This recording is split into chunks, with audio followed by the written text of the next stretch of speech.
Hello అండి, good evening. Welcome to Sridevi 1520. Welcome అండి నా ఛానల్కి. హలో అండి, నా వీడియోస్ ఎలా ఉన్నాయండి? ప్లీజ్ కామెంట్ చేయండి, లైక్ చేయండి, నా ఛానల్కి సపోర్ట్ చేయండి ఫ్రెండ్స్. ఈరోజు రీల్స్ చేయలేదండి, కొద్దిగా మీతో మాట్లాడదామనేసి ఈ విధంగా మీ ముందుకు వచ్చినాను. నాకు వ్యూస్ కొంచెం తక్కువ ఉన్నాయండి. నేను అట్లా అనేసి మానిటైజేషన్ అవ్వాలంటే వాచ్ టైం అయినా కంప్లీట్ అవ్వాలి, లేదంటే వ్యూస్ అన్నా రావాలి. అందుకనేసి నేను వాచ్ టైం కోసమని లైవ్ చేస్తున్నానండి. కానీ కొంతమంది ఉన్నారు కదా, పని కట్టుకొని వచ్చి ఉచిత సలహాలు. నేను ఎవరినైనా సలహా అడగలేదు, ఉచిత సలహాలు. జాబ్ చేసుకుంటే కదా నీకు ఇది అవసరమా, ఏం చేస్తున్నావు లైవ్లో వచ్చి?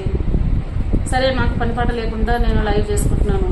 మీరంతా పని ఉన్నోళ్ళు లైవ్లో ఎందుకు తిరుగుతున్నారు?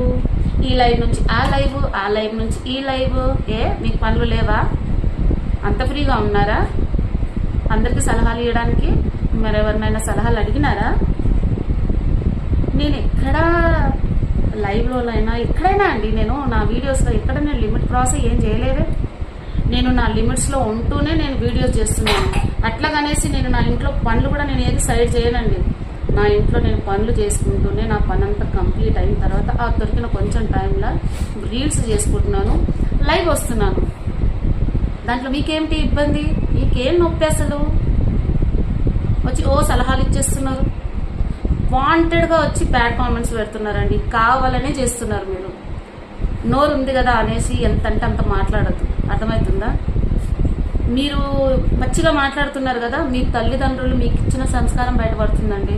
మీరు ఎంత పద్ధతిగా పెరిగినారో అర్థమవుతుందా? మీరు చేసే పచ్చి మాటలకి మీ అమ్మ నాన్నలను అనాల్సి వస్తుంది.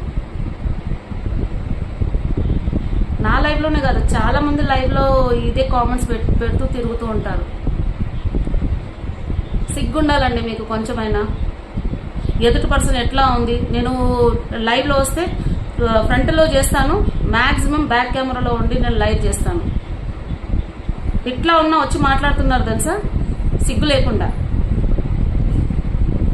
ఇంతకు మించి నేను మిమ్మల్ని అని నా నోరు పాడు చేసుకోనండి. నేను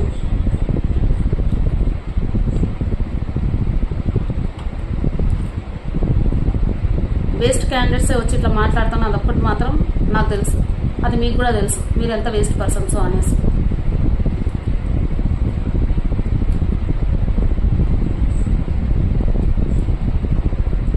అర్థమైంది అనుకుంటాను.